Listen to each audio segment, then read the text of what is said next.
Family, duty, honor. Every Tully child learns our words, but I was a woman before I understood them. Years before, my father had taken to foster the son of a wartime friend, a minor lord on the Fingers. The boy had arrived at our castle as Peter Baelish. Due to his home and size, my brother soon named him Littlefinger. When I came of age, Brandon Stark of Winterfell sought and won my hand. To my father, Brandon was heir to the north and a suitable match for a daughter of House Tully. To me, Brandon was wild and terrifying, never far from laughter or trouble. I loved him with all the fire of a first passion, much I came to realize as Peter loved me. When Peter heard of my engagement, he challenged Brandon to a duel. Peter survived only because I begged Brandon not to kill him. I still thought of Peter as family. Now, I wish I had let him die. Only days before my wedding, when I thought to be happy forever, Prince Rhaegar Targaryen abducted Brandon's sister, Lyanna. Hot-blooded as always, Brandon immediately rode for King's Landing to demand justice, which the Mad King Aerys Targaryen gave him, in his own twisted fashion. The day the Raven arrived with the news of my Brandon's death, I locked myself in a room and refused to eat for days, until my father reminded me of my duty. I was to marry Eddard, Brandon's younger brother, a man whom I had never met, though of whom none spoke ill, or spoke anything at all.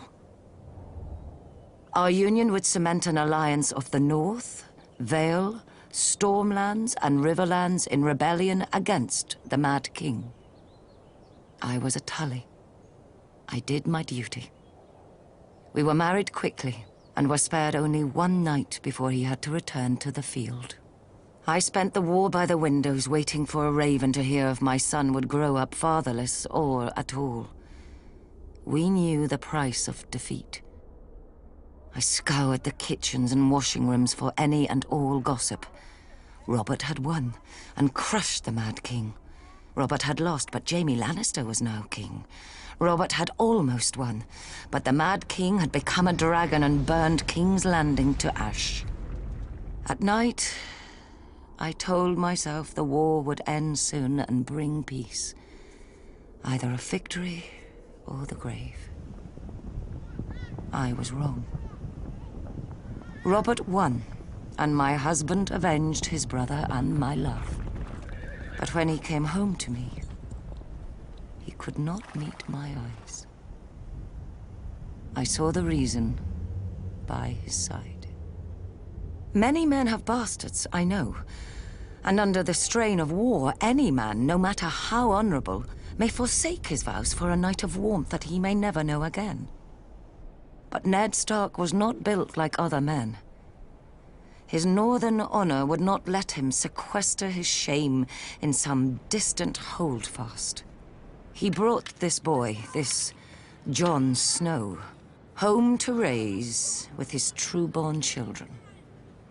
My children. Yet even these bitter memories are sweet now. They are all I have left of my Ned.